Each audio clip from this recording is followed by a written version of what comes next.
নমস্কার বন্ধুরা, আলপনা কিচেনে আপনাদের সবাইকে স্বাগত। আজকে আমি আপনাদের সাথে আরও একটি সুন্দর রেসিপি শেয়ার করব, পটেটো 65-এর রেসিপি। তাহলে চলুন রান্নাটি শুরু করা যাক।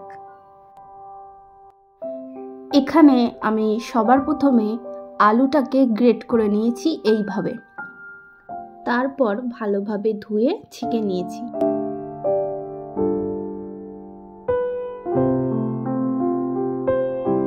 আর এখানে আমি আগে থেকে কেটে রেখে দিয়েছি ক্যাপসিকাম, রসুন, পেঁয়াজ, আদা আর লঙ্কা। এবারে আমি এই আলুর মধ্যে 1.5 চামচ মতন কর্নফ্লাওয়ার অ্যাড করছি। তারপর দিয়ে দিচ্ছি হলুদ গুঁড়ো, লঙ্কার গুঁড়ো, ধনে গুঁড়ো আর গোলমরিচ গুঁড়ো। তারপর দিয়ে দিলাম পরিমাণ মতো নুন আর দিয়ে দিলাম লঙ্কা কুচি। এবারে সবকটাকে ভালোভাবে আমি মেখে নেব।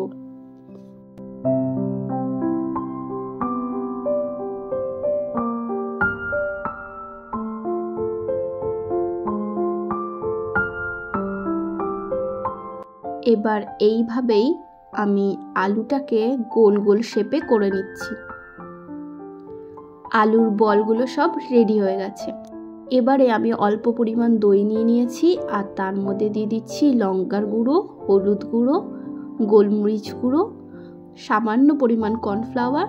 এবার সবকটাকে ভালোভাবে মিক্স করে নেব।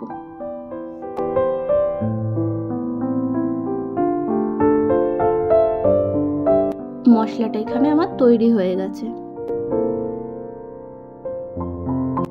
এবারে কড়াইতে তেল গরম হতে আমি বসিয়ে দিচ্ছি। তেলটা গরম হয়ে গেছে। এবারে আলুর বলগুলোকে আমি এইভাবে ভেজে নেব।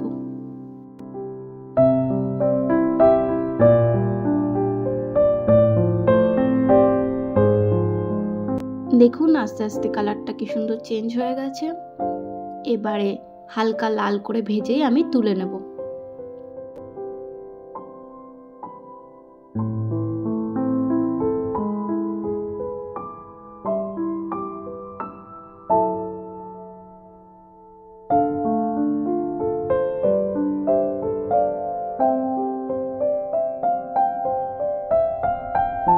একইভাবে আমি সবগুলোকে ভেজে নেব।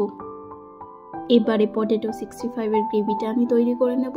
তার জন্য আমি তেলের মধ্যে দিয়ে দিলাম রসুন কুচি, লঙ্কা কুচি। এবার এগুলোকে আমি ভেজে নেব।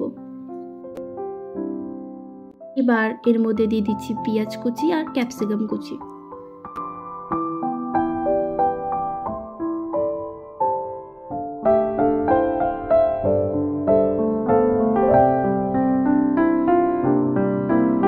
সবগুলো ভালো করে ভাজা হয়ে গেছে। এবার এর মধ্যে আমি যে মশলাটা তৈরি করে রেখেছিলাম সেই মশলাটা দিয়ে দিলাম।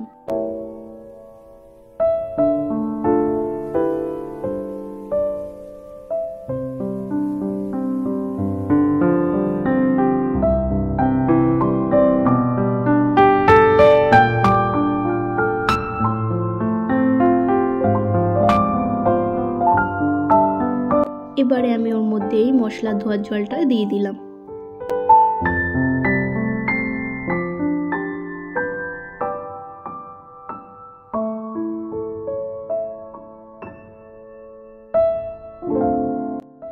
ঝোলটা ফুটে এসছে। এবার আমি এর মধ্যে পটেটো বলসগুলোকে দিয়ে দিলাম।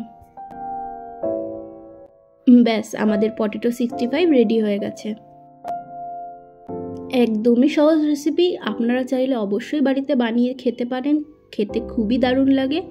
আর যারা এখন অবধি আমার চ্যানেলটিকে সাবস্ক্রাইব করেনি, প্লিজ সাবস্ক্রাইব করে দেবেন আর পাশে থাকা বেল আইকনটিকে ক্লিক করে দেবেন। ধন্যবাদ।